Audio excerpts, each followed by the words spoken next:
Welcome to the Capital News. I'm your host, Alex Karitis. Today is Friday, March 12th, 2021. Thank you so much for joining me. This is just a weekly wrap-up. So the things I do want to talk about in length a little bit more today are some things that I actually have not discussed much at all on this podcast because it's much more about the circus. But the circus is getting so ridiculous that I think it's worth a little bit of time to have some discussion to that today.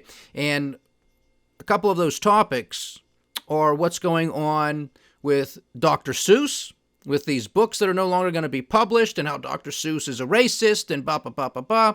And then all of the drama in the circus that's going on with the royal family, Prince Harry, his wife, Meghan Markle, and Oprah, that interview, Piers Morgan, a British talk show host, journalist, who has been fired or has quit. This is about, I guess, the words that people are using to describe this is part of the cancel culture, which is most definitely becoming a problem. It has been here for a long time, and it is just becoming more prevalent. So I want to have at least a brief conversation on that because it's something to be mindful of. Despite the fact that most of this is just the circus, right? This is what the American people and everybody else needs to be bothered with. We have central authorities, we have politicians, bureaucrats, central bankers stealing trillions of dollars worth of wealth. A massive, probably the largest ever, wealth transfer in the history of mankind is taking place right before our very eyes. It is a crime. And what needs to be at the top of mind, what needs to be discussed day after day on the media, something about somebody saying something racist or maybe racist 20-some years ago, or somebody who wrote books to educate and enlighten children was a racist. What the hell are we doing? And we fall for it. The American people and everybody else falls for it. This is like going back to the ages of Rome. They knew how to control a crowd too. They know how to keep them down. Give them bread and circuses. Keep their bellies full and their eyes and ears entertained. And people won't revolt. People won't rebel. People won't ask questions. Divide and conquer. Bread and circuses. This is the best we can do. It's pathetic. It's your sit down and shut up money. It's your $1,400 checks. It's your $5,000 checks if you're a family. And you may have never lost your job. Husband and wife may have never lost their jobs throughout this entire ordeal. Yet they're going to receive an additional $5,000. Well, why not? It's free. And we have U.S. consumer confidence up. Well, what a surprise. People are getting quote-unquote free money. Gee, I wonder why their confidence is going up. It ain't free. It's going to be the most expensive thing that we have ever paid for, period. It's like making a deal with the devil. That is what has happened. And nobody questions it. Nobody says we can't do this. Nobody says enough is enough. Republicans are putting on a show. That's all it is. It's their side circus. That's all it is. They didn't care last year when they were in power. Now it's a problem. Bogus. They can shove it. These people do not deserve your trust, your vote, confidence, respect. None of it. They are taking us down. And I would like to say they're taking us down with them, but I think they're going to get away with it. They're going to get away with it. They'll still be behind their walled cities, their gated communities. They'll still have their security. Meanwhile, they're coming for our Second Amendment, coming for our guns, coming to take our freedoms and constitutional rights away from us. And that's why we're having this conversation today about the Dr. Seuss and the royal family and Piers Morgan. Because that's another right they're coming after. Right to free speech. We don't have this as the First Amendment by accident. We don't have free speech so we can call our family members up and our friends up and talk about the weather or to plan a picnic. We have it so we are able to say controversial things, and the government can't do anything about it. Can't lock us up because, well, we criticize the government. We don't like a certain policy. We have a different way of thinking. I mean, we take it for granted in this country. But it is a very powerful thing. Free speech. And I got to tell you, it's basically, it's the liberal mindset, especially in this country, that is completely off the wall crazy. They are insane. They are mad. Because they're the ones that want to claim that they are the ones who are tolerant. It's the big tent. Everybody can come in. Race, sex, creed, color, doesn't matter. We're tolerant. Until you say something that is controversial. Until you disagree. You might agree with 80% of something that the liberals deem important and right and righteous and fair and equitable. But if you're not 100% on board, they're coming after you. So you can jump in with both feet into the deep end and you can have a good swim party, good pool party with everybody. But if you don't jump into the deep end 100%, they're going to pull you in and drown you. That's how it works. They will only tolerate you if you agree with them. They will only tolerate you if you say what they want you to say. I want to know who these people are. I want to know where the committee is. Who's sitting around somewhere coming up with these ideas. No, we got to cancel Dr. Seuss. Nope. Kids can't read these books. Can't do it. All of a sudden, in 2021, these books have to be banished. Can't publish them anymore. It's just a handful of them, but it's still. This is ridiculous. This is a Brave New World. This is 1984 stuff. And it's only going to get worse because nobody says anything. Because you can't. Because if you step up and criticize these people, they come after you. And guess what? You end up being attacked. You're the one that ends up being bullied, which I thought they were against that. I thought they were for equal rights. Well, what about my opinion? What about my analysis? They want you fired. You get fired. I mean, this is beyond the pale. I don't even know what country I'm in anymore.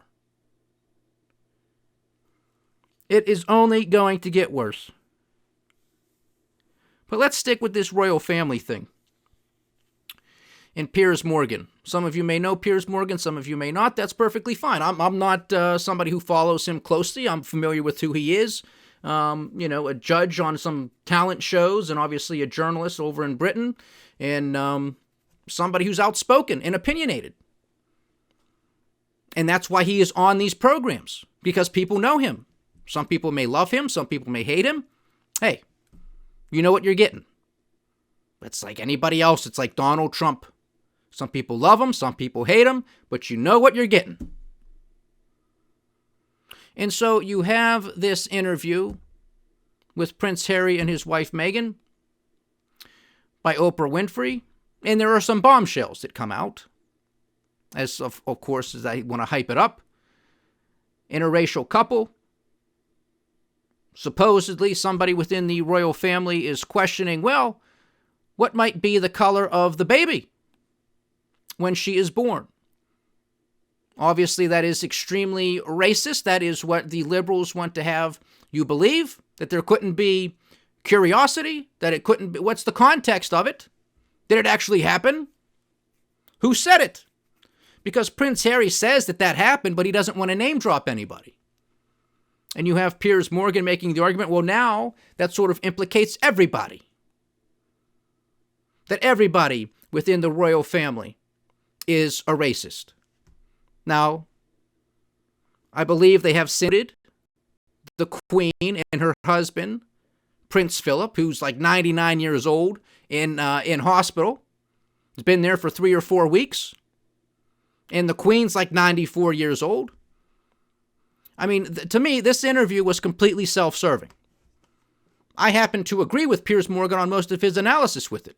And I'll tell you who else gave a pretty decent analysis of it was Meghan Kelly, former Fox News anchor, former NBC anchor. And she was actually interviewed by Piers Morgan before he left the morning show over there in England. And they had this conversation about this very topic. And they brought Meghan Kelly in for the conversation because she was somebody who followed Prince Harry and Meghan and was over there for their wedding a few years ago. And you should have seen her, Meghan Kelly, rip in to what Prince Harry and Meghan Markle did. I mean, that's what you want to watch. You can find that on YouTube. You can find that clip. I mean, she tears into them, and rightly so, claiming that Meghan Markle was basically completely self-unaware of what she was saying. And to do so in the midst of, this pandemic, when a lot of people are suffering, really suffering. They don't have a palace. They don't have millions of dollars. And she's like, woe is me. Woe is me. She knows what she was getting herself into, and if she didn't, that was her problem. But you can argue whether you're for these people or against them. I really honestly couldn't care less. That's why I don't focus on this stuff. It's all circus. It's all theater. But the problem comes down to Piers Morgan being forced out, being fired, quitting, whatever the lingo is, whatever the picture is, he's gone. He is no longer on the talk show host in the morning. Because he said that he doesn't trust this woman. He doesn't believe what she said. And of course, here we have everybody has to believe what she said. Why? What? Well, oh, she's a woman. Women can't lie. Well, she's interracial. She's white and black. So she's playing a race card. Can't question a damn thing.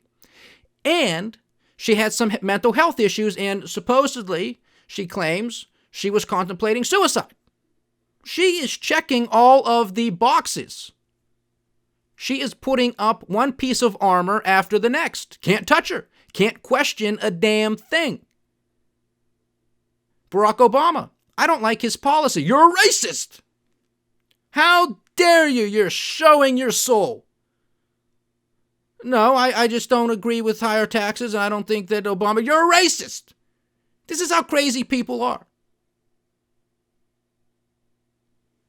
And they are stealing trillions of dollars worth of our money. Right in front of us. Again, you don't know whether to laugh or cry at this stuff. This is what is mainstream news. This is what captures everybody's attention. Because, the royal family gives everybody a Christmas card every year. They call everybody up they go around, the queen, the king, the prince, whoever's over there. Whoever's over there, they say, well, you call this person, I'll call that person. By the time we're done, we'll have conversations with all 7 billion people on this planet. All a joke. This is up for the British people to decide how they want their monarchy to exist, in what form, fashion, if they even want it to exist. But to continue to ruin somebody's career, or attempt to ruin somebody's career, simply because they said something controversial, that really isn't that controversial, is really disgusting. And it's quite frightening, too. Because you can maybe understand this happening in Russia or China or somebody, or North Korea. But in the UK, I mean, the Western world is supposed to be better than this. Now, of course, the UK has different rights than we do here in the United States, different laws with respect to free speech. And that's fine. That's a different system. It's what it is. But to go after somebody because they said something a little controversial is just utterly ridiculous. But I guess that makes sense, because everything else we are witnessing and going through is utterly ridiculous. So I just wanted to sort of speak my piece on that, because I just want you to be mindful of it, and I'm sure many of you are. I just hope you're on the right side of it. That you're somebody who is truly tolerant to the definition. Not just tolerant of what you think is right or what you believe. But that you can have a civil conversation, a civil discussion with somebody who disagrees with you. But you will defend their right to say what they want to say. This is not supposed to be difficult. What I'm saying should not be controversial at all. But for some people who may stumble upon this podcast, it may offend them. And I feel bad for you because there's something wrong with you. Honestly, there is. Because it's really that simple. The world's a big place. People are allowed to have different thoughts, feelings, and opinions and conduct their own analysis. If you can't handle it, that somebody disagrees with you, you ain't ever going to make it. And to expect everybody to conform to what you think, that is insane. I mean, it doesn't get any more narcissistic and sociopathic or psychopathic than that. And that's dangerous. And it's all everything, you know, we have the culture now. It's me, me, me. It's now, now, now. That's what this is. This is a culture of narcissism. And it's basically as if, you know, Meghan, she wanted the positive press, the positive media. She was perfectly fine with that. She wants to be called a princess. I'm sure she wants the money and the fine clothes and the jewelry and be able to travel to the nice places. But she doesn't want to do the work. She doesn't want to go to the African villages and help those people out. She doesn't actually want to do the dirty work of being an ambassador for Great Britain. She wants all the title, all the positive stuff, but she wants none of the hard work. So this might just be a big difference in generations, where you have somebody like the Queen and her husband, Prince Philip, 90 years old, almost 100 years old. Who's to say that the Queen really wanted to become the Queen? But you know what? She made her sacrifices. She understood her obligations. She understood duty and honor and the importance of the monarchy in her mind and in the minds of the British people, perhaps. And I'm not here defending these people. Again, I couldn't care less. But I'm just trying to show, well, maybe this is the difference. This is the breakdown. This is a stark contrast between a generation who's willing to make sacrifices, roll up their sleeves, understands honor and duty, and putting something before themselves, versus a younger person who wants all of the title, glitz, and glamour, but doesn't want to do the work. That's probably more or less what it is. And, you know, like I said, I think I got a pretty good BS antenna and radar, and I just personally think that she's manipulative, and I think she has Prince Harry wrapped around her finger. But that's that. You can have your thoughts. Give me your opinions. I'd appreciate it. Market performance, we got the dollar index at 91.67, gaining about 0.25% on the day. Broad dollar strength across the major currency pairs across the board. Dow Jones Industrial Average put on a gain of 1%. The S&P 500 put on a gain of about 0.1%. The NASDAQ 100 gave back about 0.9%. Japanese cash trade obviously closed yesterday, earlier today. Did put on a gain of 1.7%. Pretty much a sea of green across the pond in Europe. And Australia put on a gain of 0.8%, and the Chinese stocks did continue upward, putting on a gain of 0.5%. Commodities, WTI $65.55, Brent $69.18, natural gas $2.60. Gold put on a slight gain, $1,726 an ounce. Silver giving back some today, $25.89. And of course, the big news of the day, Uncle Sam's 10-year junk note yielding 1.62%. So this is the highest level it has been on a closing level in over a year. So this is something that has been catching the attention of markets and the financial media, and of course central bankers as well. The ECB coming out yesterday, and with Christine Lagarde, the president of the ECB, the European Central Bank, saying, yeah, we have our policies, and we're going to speed them up. We're going to speed them up. So just when you thought we were in the highest gear, nope, we're going to find another gear, and we're going to print even faster than what we were before, because they want to keep a control on yields. And of course, next week we will have the Fed's FOMC, the Federal Open Market Committee, will have their two-day meeting Tuesday and Wednesday. And following the conclusion on Wednesday, Jay Powell, the chair of the Fed, will come out and give his statement, make his comments, and then answer questions from the press.